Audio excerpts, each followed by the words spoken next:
या बुलेटिनमध्ये आपण आज दिवसभरात घडलेल्या सर्व महत्त्वाच्या बातम्यांचा अगदी सविस्तर आढावा घेणार आहोत। आपल्याला माहिती आहे कालच अहमदाबादमध्ये अतिशय मोठी अशी दुर्घटना घडली, विमान अपघात झाला आणि या विमान अपघातामध्ये महाराष्ट्रातील मृतांचा आकडा वाढत चाललाय। एअर इंडिया अपघातामध्ये महाराष्ट्रातील 18 जणांचा दुर्दैवी मृत्यू झालाय। मृतांमध्ये मुख्य वैमानिक सुमित सबरवाल यांच्यासह 6 क्रू मेंबर्स आणि इतर प्रवाशांचा समावेश आहे। अहमदाबाद इथं झालेल्या या विमान अपघातामध्ये एक प्रवासी वगळता सर्वांनी आपले प्राण गमावलेले आहेत। अतिशय भीषण असा हा अपघात होता। या अपघातामध्ये राज्यातील महाराष्ट्रातील 18 जणांचा दुर्दैवी मृत्यू झालेला आहे।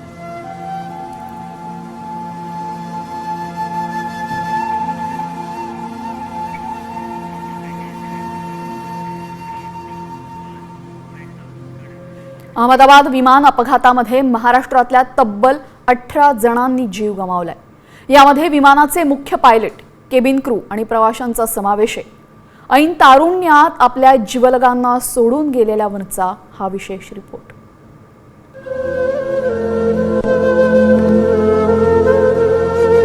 1994 पासून पायलट म्हणून कार्यरत असलेल्या पवईतील जलवायू विहारमधील कॅप्टन सुमित सबरवाल यांचं घर। 88 वर्षांचे त्यांचे वडील सुन्नपणे बसून आहेत। ज्या मुलाचा आधार घेऊन या वयात जगायचं तोच आधार आता नाहीसा झालाय। या वयात आता त्यांनी कुणाकडे बघून जगायचं? विमानात बसण्यापूर्वी पायलट सुमित यांनी घरी फोन केला। वडिलांना काळजी घ्या असं म्हणत लंडनला उतरल्यानंतर पुन्हा फोन करतो असं सांगितलं। मात्र आता तो फोन कधीच येणार नाही। लग्न करून संसार थाटण्याची सुमित यांची स्वप्न नियतीने धुळीस मिळवली। या वयात वडिलांना एकाकी करून गेली। लोक त्यांना ओळखायचे।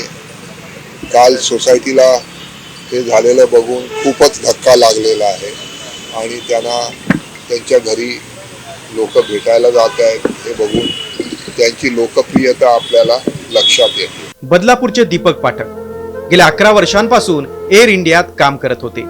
कुठल्याही उड्डाणाआधी आईला सांगून निघण्याची सवय। यावेळीही आईला तसाच मेसेज केला।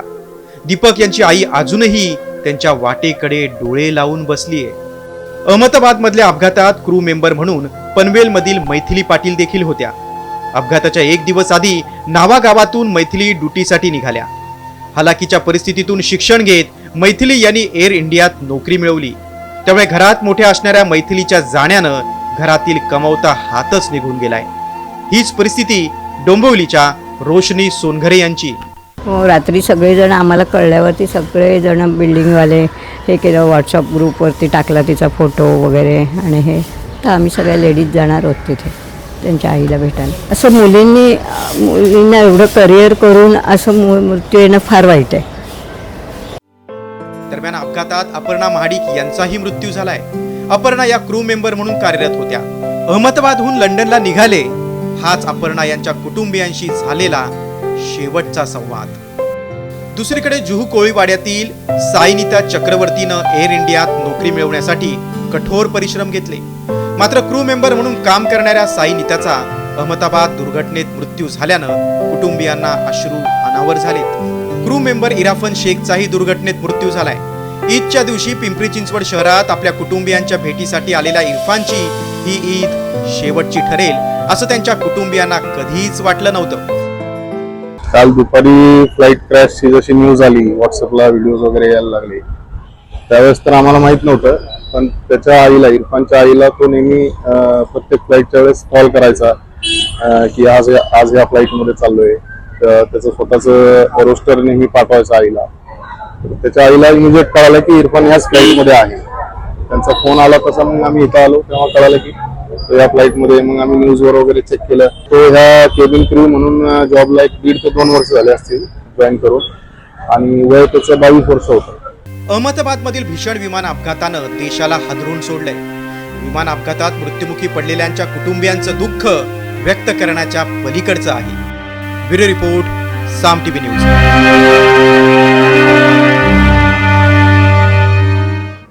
तर अहमदाबाद इथं झालेल्या या अपघातामध्ये अनेक कुटुंबांवर घाला घातला। मुंबईतील एक संपूर्ण कुटुंबच संपलेलं आहे। गोरेगावच्या एकाच कुटुंबातील 4 जणांचा मृत्यू झालाय। गोरेगावच्या जावेद अली आणि त्यांची पत्नी मरियम अली आणि 2 लहान मुलांचा या विमान अपघातामध्ये मृत्यू झालाय. जावेद अली हे 12 वर्षांपासून लंडनमध्ये नोकरी करत होते. जावेद अली यांचं लग्न ब्रिटिश नागरिक असलेल्या तरुणीशी झालं आणि तिथेच ते स्थायिक झाले. आईच्या हृदयाचं ऑपरेशन असल्याने ते 7 दिवसांच्या सुट्टीवर मुंबईत आले होते आणि पुन्हा लंडनला जात असताना काळानं घाला घातला.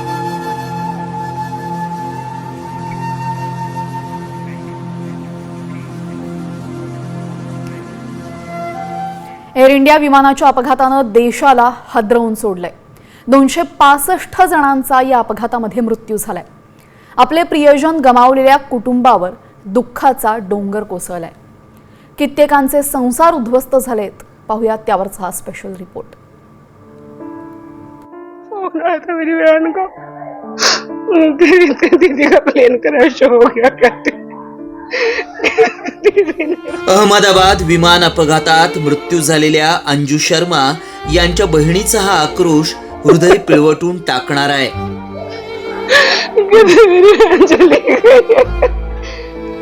कारण अपघाताच्या काही वेळापूर्वीच अंजूनं बहिणीला फोन केला, मात्र कामात व्यस्त असणाऱ्या बहिणीनं फोन उचलला नाही आणि आता पश्चातापानं बहिणीला अश्रू अनावर झालेत. फोन आया था मेरी बहन को दीदी का प्लेन क्रैश हो गया कहते. मेरी बहन चली गई. सुबह 11 बजे से मैं 12 बजे कॉल करी, वीडियो कॉल मैं उठा ही नहीं पाई दीदी की कॉल. और फिर मेरी सारी बहनों को भी फोन करा, भाभी से बात हुई, परसों भी फोन करा था, अभी मिलके भी गई थी. राजस्थान मधील जोशी कुटुंबावरही काळानं असाच घाला घातलाय. विमान अपघातात राजस्थान मधील संपूर्ण कुटुंबच उद्ध्वस्त झालंय. प्रतीक जोशी यांचं हे कुटुंब आहे. प्रतीक गेल्या 6 वर्षांपासून लंडनमध्ये राहत होते. 5 वर्षांच्या जुळ्या मुलींसह त्यांची 3 मुलं प्रवासात त्यांच्या सोबत होती. विमानात बसल्यानंतर त्यांनी सेल्फी काढला. त्यांचा तो सेल्फी शेवटचा ठरलाय.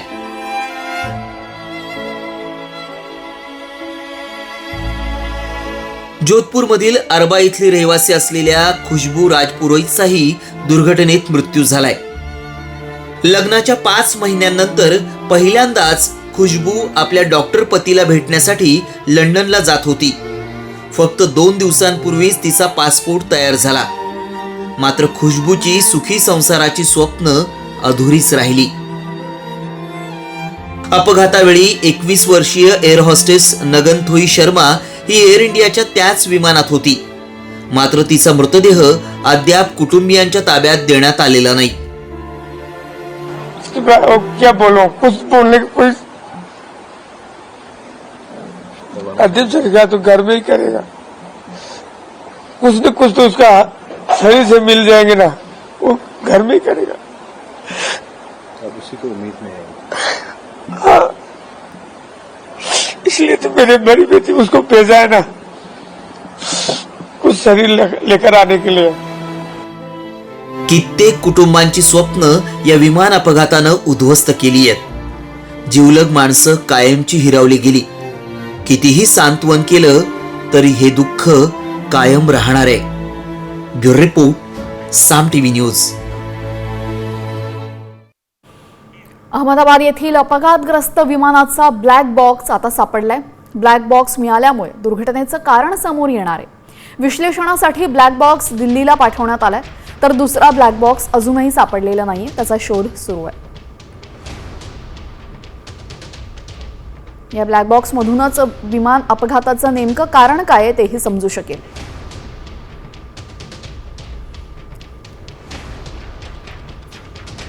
दरम्यान हा अपघात घडल्यानंतर किंवा कोणताही विमान अपघात घडल्यानंतर ब्लॅक बॉक्सचा शोध घेतला जातो आणि हाच ब्लॅक बॉक्स अपघाताची रहस्य उलगडण्यासाठी महत्त्वाचे ठरतो.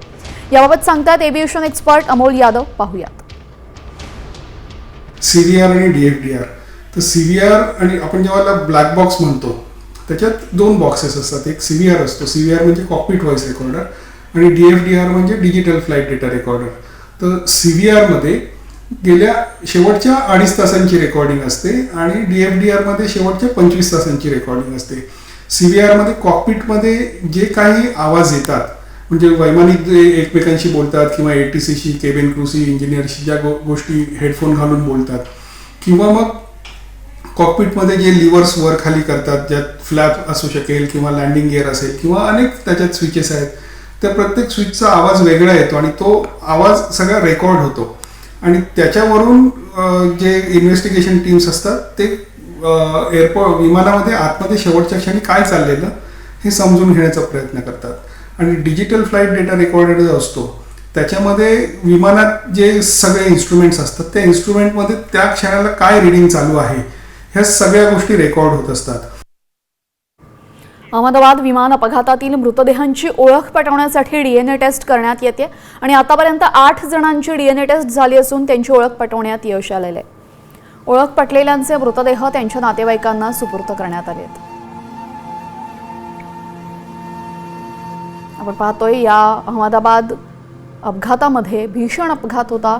यामध्ये मृतदेहांची ओळख पटवणं सुद्धा कठीण गेलं आणि त्याचमुळे DNA टेस्टचं आवाहन करण्यात आलं आणि त्यानंतर आतापर्यंत 8 जणांची DNA टेस्ट झाली असून मृतदेह त्यांच्या कुटुंबियांकडे सुपूर्द करण्यात आले.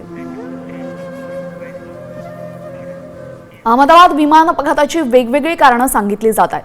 विमानाच्या इंजिनमध्ये तांत्रिक बिघाड झाला, विमान उड्डाणावेळी पायलटची चूक झाली, अशी अनेक कारणं सांगितली जात आहेत. या विमान अपघातामध्ये 265 जणांचा मृत्यू झाला आहे. दरम्यान ग्राफिक्सच्या माध्यमातून आपणही नजर टाकूयात या अपघातांची कारणं नक्की काय असू शकतात, शक्यता काय आहेत. तर पहिली शक्यता म्हणजे पायलटची चूक. विमानाचं उड्डाण लँडिंग करताना किंवा आपत्कालीन परिस्थितीमध्ये पायलटने घेतलेला चुकीचा निर्णय, एअर ट्रॅफिक कंट्रोल किंवा सहवैमानिकाशी संवादात झालेली त्रुटी, विमान नियंत्रित करण्यात आलेला अपयश, चुकीचा पिच अँगल, वेग किंवा लँडिंग गिअर योग्यरित्या लॉक करण्यात आलेलं अपयश. दुसरी शक्यता आहे तांत्रिक बिघाड. इंजिनमध्ये बिघाड झालेला असू शकतो. टर्बाईन ब्लेड तुटणं, इंधन पुरवठा खंडित होणं किंवा इंजिन जास्त गरम होणं, हायड्रॉलिक सिस्टीम किंवा ऑटो पायलटमधील बिघाड. तिसरी शक्यता आहे लँडिंग गिअरमध्ये बिघाड झालेला असू शकतो. लँडिंग गिअरमध्ये बिघाड झाल्यास इलेक्ट्रॉनिक किंवा इतर यंत्रणेमध्ये बिघाड होऊ शकतो. चौथी शक्यता आहे खराब हवामान. टेक ऑफ किंवा लँडिंगच्या वेळी जोरदार वारे, वादळ विमानाला अस्थिर करू शकतं. दाट धुके, मुसळधार पावसामुळे पायलटला धावपट्टी किंवा आजूबाजूचा परिसर स्पष्ट दिसत नाही. टेक ऑफ किंवा लँडिंग दरम्यान पक्ष्यांची विमानाला धडक, यामुळे सुद्धा अपघात होण्याची शक्यता आहे. सहावी शक्यता एअर ट्रॅफिक कंट्रोलची चूक. ATC कडनं चुकीच्या सूचना दिल्यास विमानांमध्ये योग्य अंतर राखण्यास अपयश येतं. सातवी शक्यता प्रवासी आणि सामानाच्या वजनाचा अचूक अंदाज लावलेला नाही तर विमानाचं संतुलन बिघडू शकतं.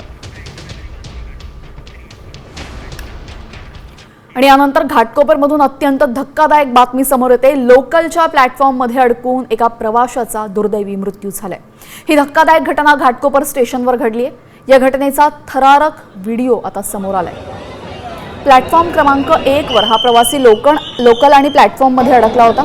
मोठ्या प्रयत्नानंतर त्याला काढण्यात यश आलं. त्याला राजवाडी रुग्णालयामध्ये नेण्यात आलं, पण त्यापूर्वीच त्या प्रवाशाचा मृत्यू झाल्याची शक्यता वर्तवण्यात आली आहे.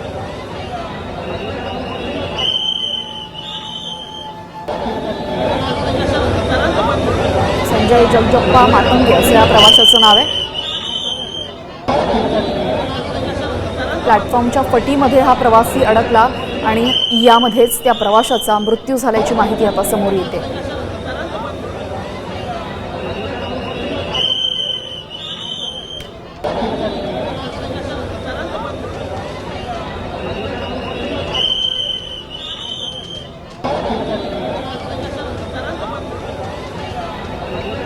प्लॅटफॉर्म नंबर 1 वर हा संपूर्ण अपघाताचा थरार घडलेला आहे. प्लॅटफॉर्मच्या फटीमध्ये हा इसम अडकला. ट्रेनमधून खाली आधी तो पडला आणि त्यानंतर जशी ट्रेन पुढे गेली तसं ट्रेन त्याला सरकवत पुढे गेला. जवळपास 100 मीटर अंतर तो फरफटत गेला. प्लॅटफॉर्मच्या फटीमध्ये अडकलेल्या या प्रवाशाला काढण्यामध्ये बरेच प्रयत्न करण्यात आले, मात्र दुर्दैवानं त्याचा यामध्ये मृत्यू झाला. त्याला बाहेर काढल्यानंतर राजवाडी रुग्णालयामध्ये दाखल करण्यात आलं, मात्र उपचारांपूर्वीच त्याला रुग्णालयामध्ये नेण्याआधीच त्याचा मृत्यू झाल्याचं समोर आलंय. घाटकोपरमधली ही दृश्य आपण पाहताय अत्यंत भयानक असा हा अपघात आहे, त्यामुळे तुम्ही सुद्धा जर ट्रेनने प्रवास करत असाल तर सांभाळून प्रवास करा. काही दिवसांपूर्वीच 2 ट्रेन एकमेकांच्या शेजारून जात होत्या आणि बॅग किंवा प्रवासी एकमेकांना घासून मोठा अपघात झाला. त्यानंतर पुन्हा एकदा घाटकोपरमध्ये हा प्रवास समोर येतोय. अहमदाबाद विमान दुर्घटनेमध्ये 265 जणांनी आपला जीव गमावलाय.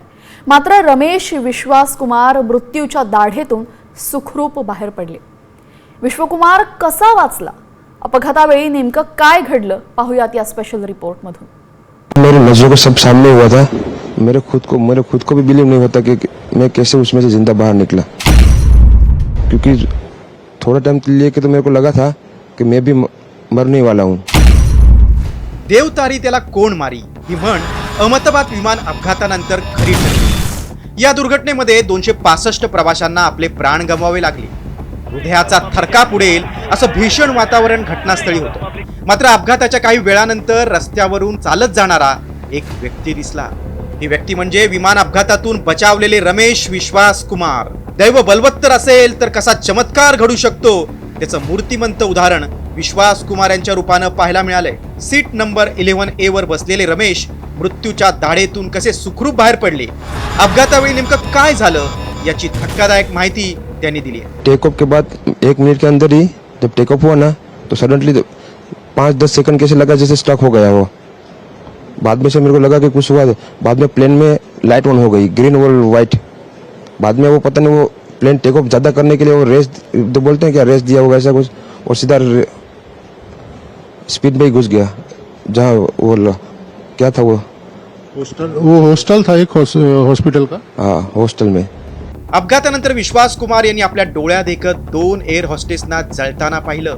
त्यामुळे इतका भीषण अपघात होऊनही रमेश विश्वास कुमार कसे वाचले असा प्रश्न अनेकांना पडलाय.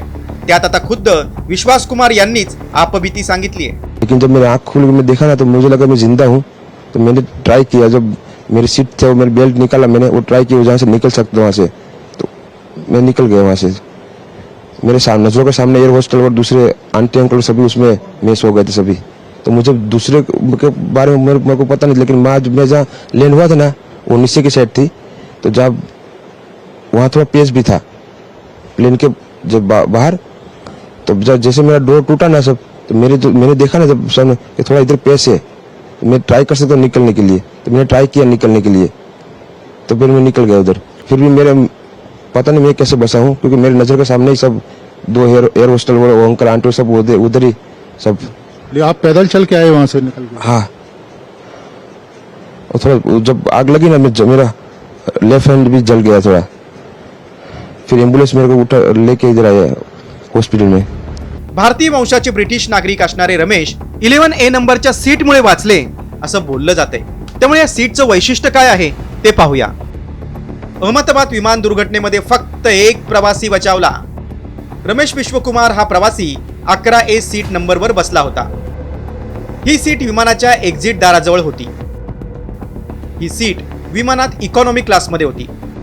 एअर इंडियाच्या विमानात पुढच्या भागात बिझनेस क्लास आहे. बिझनेस आणि इकॉनॉमी क्लासमध्ये प्रत्येकी एक दरवाजा आहे. एक्झिट दाराजवळ ही सीट असल्यानं विश्वास कुमार यांना बाहेर पडता आलं. दरम्यान जगाला हादरवणारा अहमदाबाद विमान दुर्घटनेचा तपास आता ATS करणार आहे. रमेश विश्वकुमार अपघातातून बचावल्यानं त्यांच्याकडून मिळणारी माहिती तपासाला वेग देणारी ठरणार आहे. त्यामुळे हा अपघात नेमका कशामुळे झाला हे तपासानंतर लवकरच उघड होईल. मात्र रमेश विश्वास कुमार कसे जिवंत राहिले याची चर्चा यापुढेही अनेक वर्ष होत राहणार यात शंकाच नाही. ब्युरो रिपोर्ट, साम TV न्यूज. तर गुजरातमधील विमान अपघातामध्ये अकोल्याच्या ऐश्वर्या तोष्णीवाल थोडक्यात बचावली. विमान कोसळलेल्या मेडिकल कॉलेजमध्ये ती 2य वर्षाला शिकते. ज्यावेळेस घटना घडली तेव्हा ती हॉस्टेलच्या दुसऱ्या इमारतीच्या 5व्या मजल्यावर झोपली होती. अचानक मोठा आवाज आला आणि धुराचे लोट पसरले. यावेळेस ऐश्वर्यानं धुरामधनं वाट काढत स्वतःभोवती ब्लँकेट लपेटून स्वतःचा जीव वाचवलेला आहे. फायर पूरा इसके रूम में एंटर हुआ धुएं के साथ में, और इसको ध्यान में आया कि कुछ तो बहुत बड़ी गड़बड़ हुई भी है ये सब. तो इसने इसको सूझा, भगवान जी की कृपा से गजानन महाराज ने इसको बुद्धि दी तो ये ब्लैंकेट लिया, इसने खुद को रैप करा और सामने कुछ नहीं दिखते हुए भी ये 5th फ्लोर पर थी, वहाँ से नीचे तक के स्टेप्स रोज क्या चढ़ना उतरना इसको पता था कहाँ से है, तो अंदाजे से ये सब नीचे उतरते गए. 10 मिनिटं उशीर झाला आणि लंडनला जाणारं विमान हुकलं. मात्र यामुळे अहमदाबादच्या भूमी चौहानचा जीव वाचलेला आहे. पाहुयात स्पेशल रिपोर्ट. अहमदाबादहून लंडनला 242 जणांना घेऊन जाणाऱ्या विमान दुर्घटनेतून केवळ एकच प्रवासी बचावला. मात्र याच विमानातून भूमी चौहान ही लंडनला जाणार होती. मात्र 10 मिनिटं उशिरा पोहोचल्यामुळे तिचं विमान हुकलं आणि ती या भीषण अपघातातून बचावली. लंडनहून माहेरी अहमदाबादला आलेली भूमी चौहान ऐनवेळी ट्रॅफिकमध्ये अडकली, त्यामुळे ती वेळेत विमानतळावर पोहोचू शकली नाही. मैं वापस लंदन जा रही थी और मेरी फ़्लाइट का टाइम था 1:10 का, तो हमें पहुंचते थोड़ा 12:20 हो चुकी थी और 12:10 को एयर इंडिया वालों ने चेक इन और सब कुछ करना बंद कर दिया था. स्टाफ भी आए थे, उन सबसे मैंने रिक्वेस्ट की, लेकिन वो तीनों जन ने मुझे वापस ही भेज दिया कि नहीं मैडम, अभी 10 मिनट की आपकी लेट की वजह से हम लोग को और 15 मिनट लेट हो सकता है. एक तरह से अच्छा मैं अपने भगवान का थोड़ा माता जी का और सब शुक्रिया कर रही थी कि मैं बच गई. विमान हुकल्यानंतर भूमीनं अपघाताची बातमी ऐकली आणि तिच्या हृदयाचा ठोकाच चुकला.